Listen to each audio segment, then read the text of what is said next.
We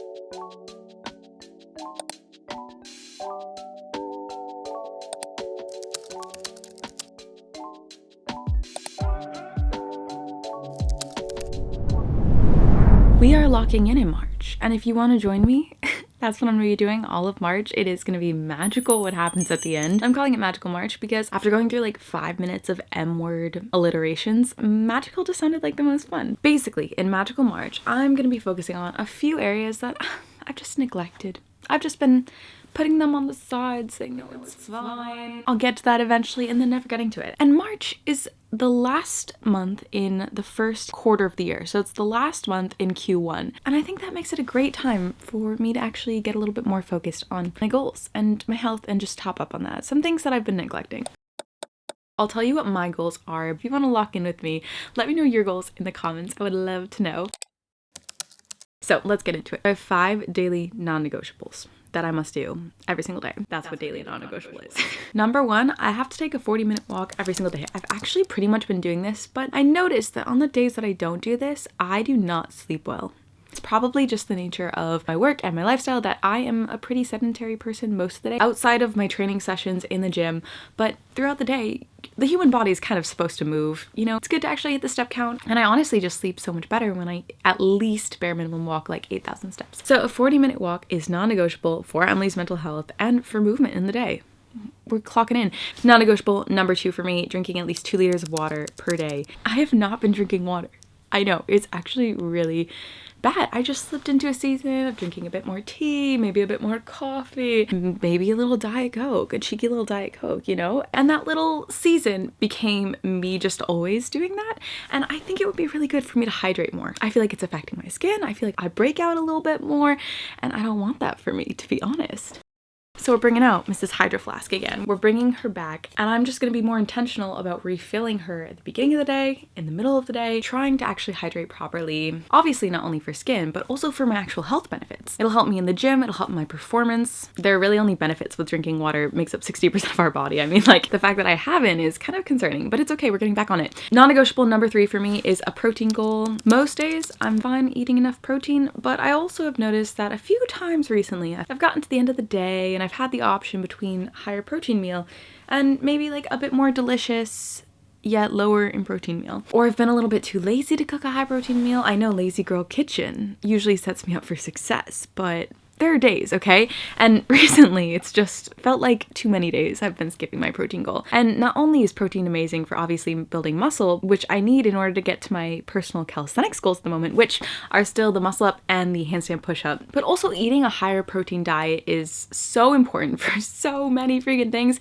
And also body composition. Eating a higher protein diet is gonna really aid in my body composition, which I'm not too concerned about at the moment, honestly, because it's just not the season I'm in. I'm kind of more in this performance focused training season, and maybe closer to summer I'll enjoy shifting into slightly more aesthetics based, and that's kind of just how I alternate these things. But right now I'm not too concerned with aesthetics, but eating higher protein is gonna help my body composition. It's gonna help my satiation throughout the day, feeling, you know, not hungry, and it'll help me in growing muscle. It'll just help me feel better. So I'm just getting back on track. I'm just getting a little bit more locked in March on my protein goal. Daily non-negotiable number 4 for me is editing. I just need to do that. So I've got a daily editing goal. I'm going on vacation in the end of March, and I do want to find a realistic balance between spending time with family and then also getting towards my goals. And then my 5th is gonna be my consistent training sessions. I'm already pretty consistent, very locked in, but I've got it on there because we're not about to skimp on that in March. So pretty much the main 4 are going to be daily 40-minute walk, at least 110 grams of protein, bare minimum for me, drinking 2 liters water, we're on that hydration track, and then also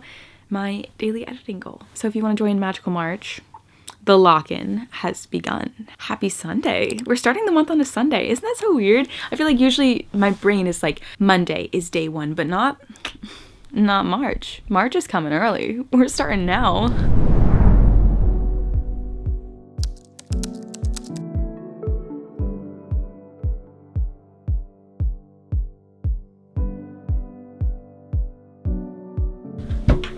So I just finished doing some client check-ins and programming and stuff. Sundays tend to be my more client check-in heavy day. I feel like the day has just slipped away from me. Also, I wanted to mention one of the ways that I'm going to be systemizing my habits to make it easier for them to integrate into my routine in Magical March. For me, it's less about removing things or just adding things. It's just about making little tweaks, little switches. So for example, to drink more water, I tend to get a meal deal for lunch most days, which if you're from England, you know what I'm talking about. But if you're from the US, basically a lot of stores, they sell like a main, which could be a sandwich or a salad or something. They have a snack item, which could be like eggs or a vegetable or a protein bar. And then they let you get a drink. And then it's basically just like a little combo package that they sell for a cheaper price. Tend to get that for most of my lunches. And one easy swap I'm gonna do is, instead of getting maybe a Diet Coke or a juice for lunch, I'm just gonna be getting a water.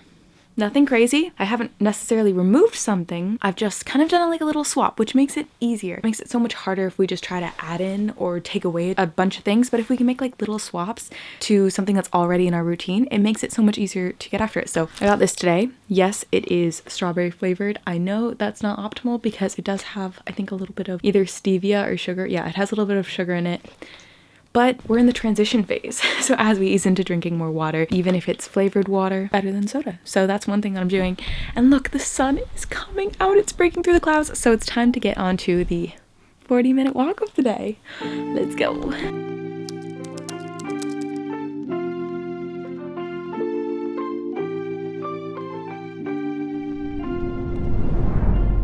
You're starting the week with a life catch-up. I don't even want to show you my floor right now. It's bad. Just piles of laundry down there. Let's get rid of it.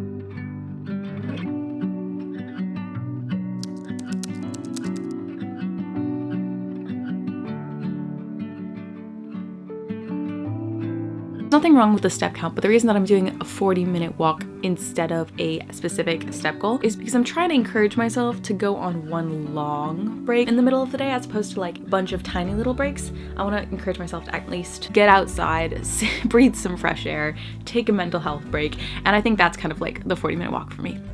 The most miraculous thing just happened going on the walk. It was sunny and gorgeous, and recently, weather's been taking a turn here in England. I'm so here for it. I'm so happy for it. But yeah, I'm actually kind of warm in my sweater, so I have to change, and then we're gonna get to work.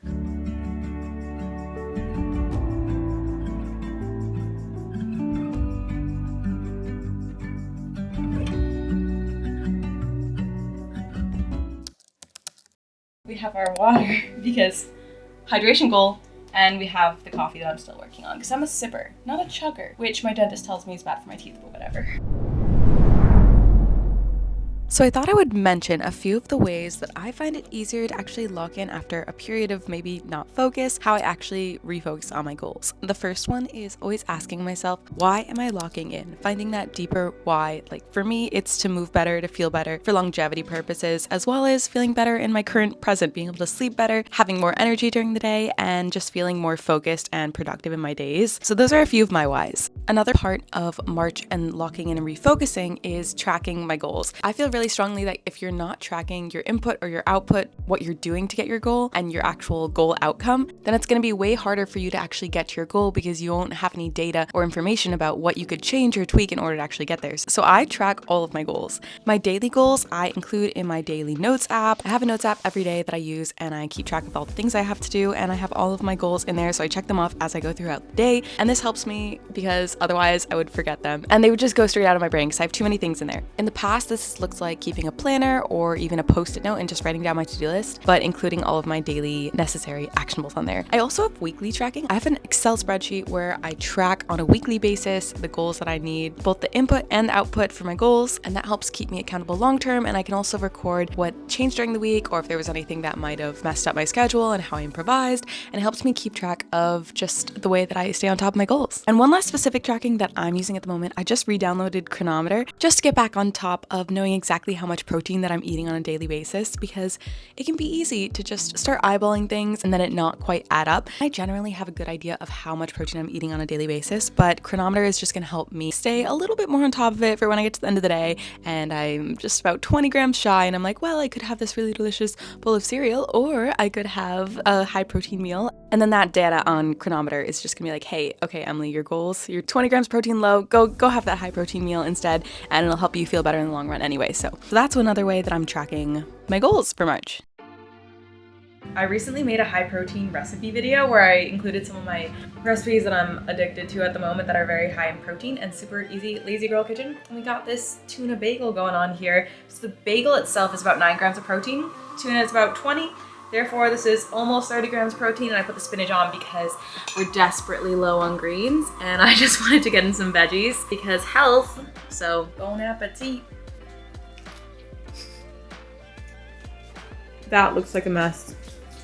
And this brings me to another strategy that I'm going to be using over the next month in Magic March to hit my protein goal. I have a minimum 110 grams protein, and one way I'm doing that is having a high protein breakfast, which is my protein oatmeal that gets in like 30 grams of protein minimum. And now I've got a high protein lunch, so we're already at like 60 grams. That's over halfway there, so we're doing good. A lot of people who I work with training wise have a hard time in the beginning getting into eating enough protein, and it is tricky and it does take effort because you have to be very conscious and selective about what you're eating. But I think that when you find recipes that you actually genuinely enjoy and are higher in protein, maybe that means a little bit of a switch. Maybe it means just adding a can of tuna with some hummus, adding a little tuna salad on the side of your meal, or making an easy swap, switching out maybe a normal yogurt for a higher protein yogurt, maybe like a Greek yogurt or a soya Greek yogurt. It's just making like little swaps in things you already eat to try and make the meals slightly higher in protein. That makes it much easier, but it does take conscious effort, especially in the beginning, to hit protein goals. So all right, I'm gonna finish editing while I eat, and then we'll check back in.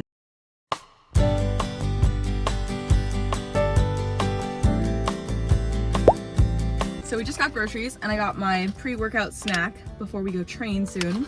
Some strawberries, and I've got an egg sandwich. So to top off my meal, got a water, we are hydrating. Jensen, if I could live off of one food for the rest of my life, what would it be? Strawberries. Probably won't live very long, but You'll die of malnutrition. I die of strawberry bliss.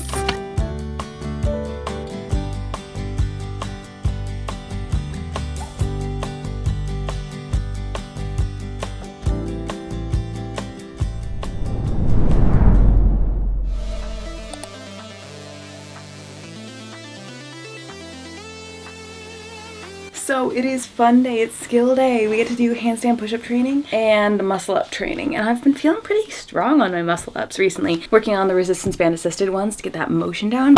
I'm not feeling super energetic, but it's gonna be a fun session. We've got a time crunch, so let's get going.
Okay, so I just had to hurry home. I couldn't actually film most of my workout because I was in such a rush because me and Jensen have something we're going to tonight, but I made a quick bowl of protein yogurt with some cereal on top, and I've got quick salad for the fiber, for the greens, and I just have 2 hard-boiled eggs. And that's gonna be the dinner of champions tonight before I gotta run, so gotta eat this up.